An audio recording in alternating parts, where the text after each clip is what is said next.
Howdy everyone, it's Sam. Welcome back to Wobble Enjoy Sports. If you're new around here, hope I can get you to consider to like the content and subscribe to the channel. But if you are a regular around these here parts, thank you very much for the continuous support.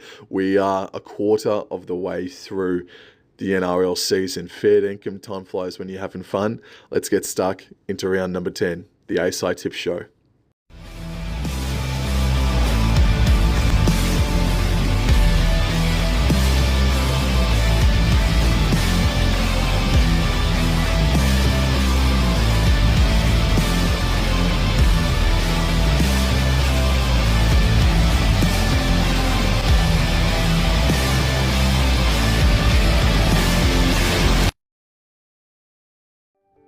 Round 10 starts on Thursday night from Suncorp Stadium. The Dolphins host the Sea Eagles. Dolphins are $2.13. Sea Eagles are $1.72. There are changes for both of these sides. Herbie Farnworth returns to action this weekend in the centre position, and Kenny Bromwich returns off the bench after suffering a concussion the week before. For the Manly Sea Eagles, Lachlan Croker misses action this weekend. Coming in for him is Carl Lawton, meaning that Gordon Chan Kum Tong comes onto the bench in jersey number 14. Ben Travojevic is also a new addition into the second row. He is in jersey number 11 this weekend. Lachlan Croker wouldn't have missed too many games over the years. This must be the first time in a really long time he's missed action. Manly Sea Eagles, they lost last weekend spectacularly against the Canberra Raiders in a thriller down at Four Pines, and the Dolphins kicked the Cowboys in the backside. This is a really difficult game to tip. This entire weekend is really difficult to tip because Manly, they're very similar to what North Queensland are at the moment. Their attack can be sensational, but their defense is abhorrent just quietly at the moment, whereas the Dolphins, they're just this hard-nosed edge team, man, that just will not quit. They will not die, and they've got they're a little bit healthier this weekend. At the value at $2.13, I have got to go for the Dolphins. Tom Travojevic and Brooks and DCE, they're going to be absolutely chomping at the bit for a victory. This is the first of two back-to-back Suncorp games for Manly as well, so they'd want to get off to a flyer. But I'm going to go the Dolphins in this game, man. They're in the top four. They've been playing good footy. And Manly are just the same as Cowboys, so I think the Dolphins can overcome that and win this game 1-12. Friday night footy has two contests, and game number one emanates from Bluebet Stadium. Panthers versus Bulldogs. Penrith are $1.14. Bulldogs are $5.50. And if you said to me at the start of the year that I'd be looking forward to this game when this match does roll around, I would have laughed at you. But I'm really looking forward to this game. Think about the Bulldogs this season. They went to Shark Park and were in that game for 70 minutes. They only narrowly went down to the Melbourne Storm in Amy Park.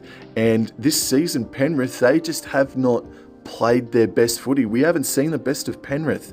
The Bulldogs are going to give the Penrith side a bit of a run for their money this Friday night, I feel, especially, obviously, Kickout and Stephen Crichton returns to the foot of the Blue Mountains.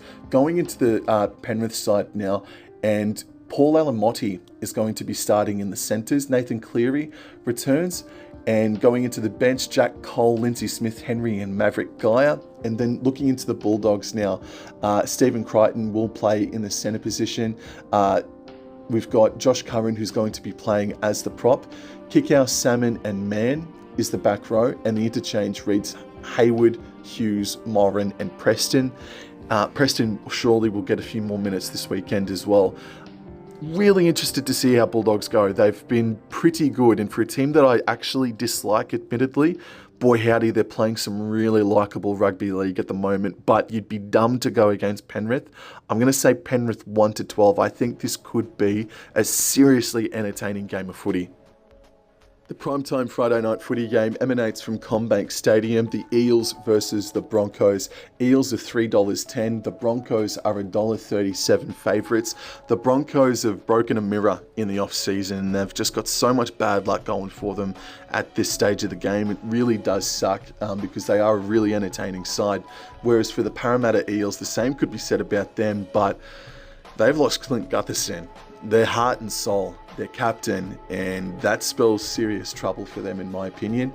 Going into the teams, Blaise Talangi will deputise for Mr.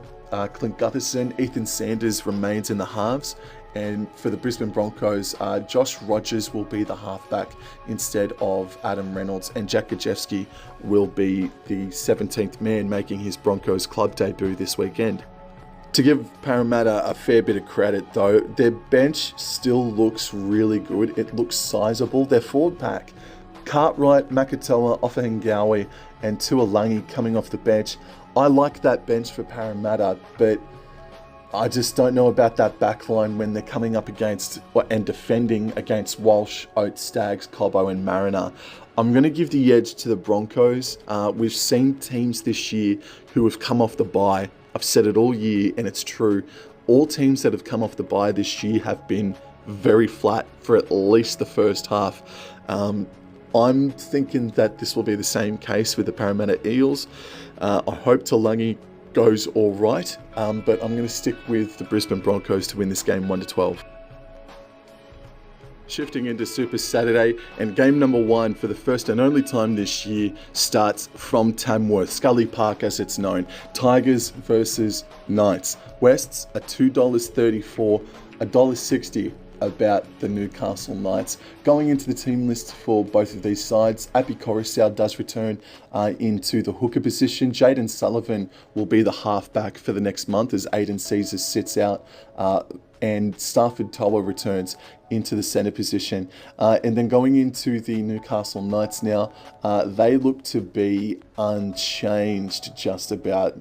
Jacob Saifidi actually returns to the bench, and Tyson Frizzell also returns as well in jersey number 11. So the Knights, they get a little bit more healthier. And the Knights, they're just starting to find a little bit of that edge that got them into that top 8 last season. They're still not playing the greatest of footy, but they're just outwilling their opponents at this stage of the game. And the West Tigers, fair income, any referee, they're just falling victim to some of the worst decisions over the past 18 months. I do feel sorry for them. They were in that game up at half-time against the Bulldogs last weekend, but they fell away pretty badly as well. This, you may as well flip a coin. Like, legitimately, you may as well flip a coin. But I'm going to say that, I don't want to be a hater, you know. Newcastle are just this team that are very meh to me. They're so hard to put a finger on. I'm gonna go, oh man, I was so close to tipping West just then. Gee whiz, I was close to tipping the Tigers just then, but I look at Toa and this is his first game of the year. I look at the Galvin and Sullivan halves pairing. We don't know what that's going to be like, and then you do see Tyson Frizzell is back. You can't be convinced either way, whoever you're going to tip. I'm going to say Newcastle. I don't know. I'm just going to go Newcastle simply because I don't know what Galvin and Sullivan are going to produce as a halves combination. Newcastle 1-12. The second game on Super Saturday is from Netstrata Jubilee Stadium, the Dragons versus the Rabbitohs. The Dragons are $1.58 favourites. The Rabbitohs are $2.38. You think about their game last year that came from Cairns. Oh man, one of the worst games of footy you'd ever see. And this weekend is shaping up like exactly the same thing. This is not a game to look forward to for me personally, but we preview it anyway, we watch it anyway. So looking into the team list now, there are changes for both of these sides. For the St. George Illawarra Dragons, Tuipulotu is out, and Moses Sully returns after his terrible concussion or on Anzac Day, I should say. And then the rest of the team is by and large the same, but just keep an eye out for Luciano Leilua, who's been named with jersey 22 on his back on the reserves list. Going into the South Sydney Rabbitohs and back the truck up, fair income. Giamma Shibasaki makes his club debut on the wing. Michael Cheekham plays in the centre, and Dion Teopa is the halfback. That's his first grade debut. I think I saw him last year in a trial, and I think he went all right, but in any event, hope you go well, young man. And then Damien Cook obviously plays hooker this weekend, not in the fullback position. Matt French makes his first grade debut off the bench in jersey 17, and then the big name Latrell Mitchell returns after his suspension in jersey number 1 this weekend. The likes of Cameron Murray, Isaiah Tass, Dean Hawkins, Jacob Host, Jai Gray, they've all been left by the wayside due to injury. I'm not sure if Host is actually injured or not. That may be dropping, I'm not too sure. But without Cameron Murray, their last little bit of resiliency, basically. I know Jai Arrow's still there, but this Rabbitohs side, without Murray, is going to leak like a sieve. I know that they've been competitive for half their games over the past month or so, excluding that Warriors and Storm. Well, not even excluding Storm. They got 20 points on them, and they got within touching distance of the Storm as well. So the Dragons, they don't want to come into this game lightly in any way, shape or form. And I don't think they will, not under Shane Flanagan and not out at Cogra. The Dragons do tend to lift when they're playing out at Cogra, so I'm going to tip the Dragons. I'm weary. Latrell Mitchell is a massive inclusion, but if there's no forward laying a platform, what the hell is he going to do? You got a young halfback as well that's being thrown into the fire as well. I'm going to say Dragons to win this game 1-12. And the main event of Super Saturday, the main event of the entire weekend, arguably the game of the season to date, the Melbourne Storm host the Cronulla Sutherland Sharks from Amy Park, Saturday 7:30. The Storm are $1.72. Sharks are $2.13. If you're fair income, you've been eyeing this off with your periphery vision for the past 3 weeks now. This is going to be a huge contest, but I've just had a glance with me peripheries over the team lists, and it may not be quite the blockbuster due to some team list changes. Let's go into the Melbourne Storm now, and in at fullback is Fa'alongo. That's interesting. I thought he was injured or thereabouts, so he may not be 100% this weekend. You've got Jerome Hughes missing. I think it's a quad issue. Tyron Wishart will be the halfback. Hey, he's done an admirable job every single time he's been called upon. So it is a loss, but it's not as bad of a loss when you got Wishart filling in for you. The interchange is Garlic, Chan, Solomona, and Alec McDonald, and Ryan Pappenhausen obviously cracking his fibula, I think it is. So he'll be out for the next 4 to 6 weeks as well. Looking into the Cronulla Sutherland Sharks now, and Daniel Atkinson still in there at the 5/8 position, probably for the rest of the season, quite honestly. But the only exclusion for the Sharkies is that Toby Rudolph is out of this game. So the forward pack is Hazelton, Kofusi, then on the bench is Williams, Talakai, Royce Hunt, and Braden Hamlin-Uele. It's still a very strong Cronulla Sharks outfit. This game is going to reveal a lot. The next 5 weeks, we all know, is going to reveal so much about the Cronulla Sutherland Sharks for 2024. The Melbourne Storm last weekend getting out of jail against the Gold Coast Titans up there at Cbus Super Stadium. The Storm, I don't want to sound like a hater. They're not playing their best footy. They're really not playing their best footy. They are there to be taken. I know they scored 50 against Souths the other week. South still scored a number of points themselves. There's still a bit to work on. The Storm is still a threat. Come season's end, they will still be a threat. But at this point in time, they're susceptible to losses at the moment.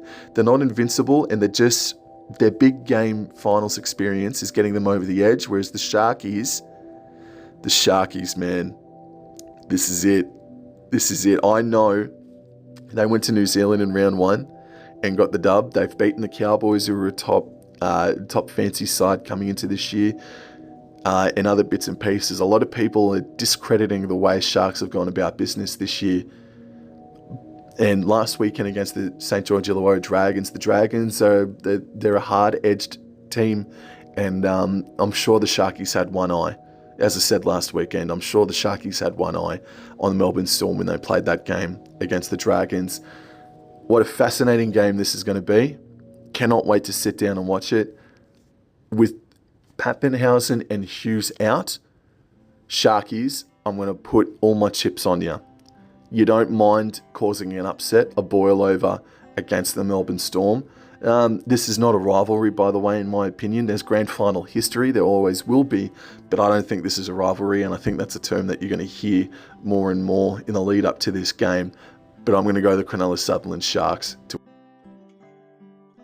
Moving into Sunday now, there are two games. Game number one is from Allianz Stadium, the Roosters versus the Warriors.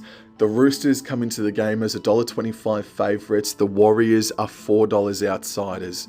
Gee whiz, that's big. I mean, it's surprising and disappointing all at the same time. Fair income.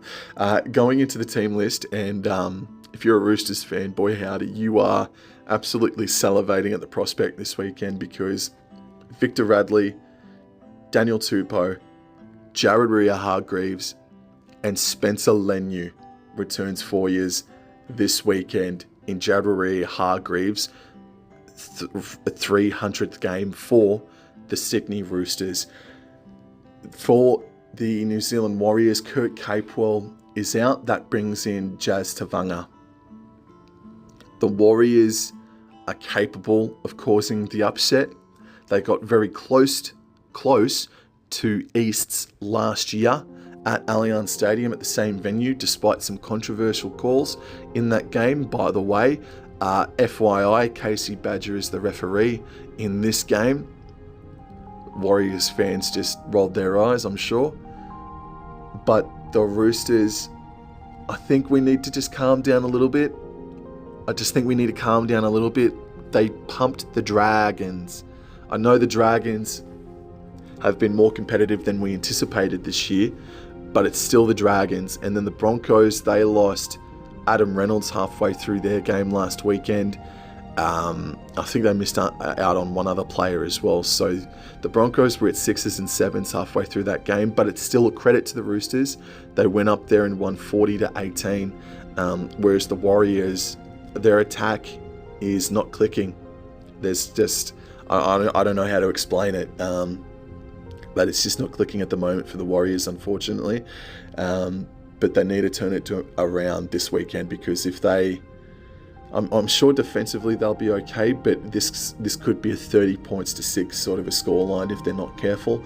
I don't think that's what it will be, but I'm still going to tip the Sydney Roosters to win this game 1-12.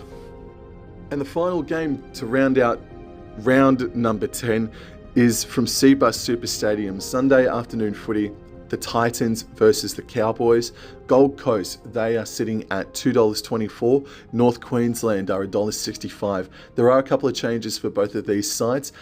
Going into the Gold Coast Titans, Chris Randall will be the 5'8" this weekend. How do you do? And then Mwaki Fotuaika returns in jersey number 8. And that's about it for the Titans. And then for the Cowboys, Chad Townsend returns, which pushes Jake Clifford out onto the bench. The Gold Coast Titans were sensational last weekend against the Melbourne Storm, but narrowly going down controversially 22 points to 20. There's just such a stark difference, isn't there, after their first 2 weeks of the year or 3 weeks of the season. Whereas the North Queensland Cowboys, they are now on a 4-game losing streak, and defense has not improved in any way, shape or form. This game could be 30 to 36, like it could be 36-32. As Rugby League Guru has been saying, you'd be taking the overs on this game for sure. I don't know what that overs line is, but if it's something like 44, I'd seriously be considering taking it. So this could be tries galore on Mother's Day this weekend. North Queensland, I'm going to tip yous. with Chris Randall being the 5'8", I just don't know.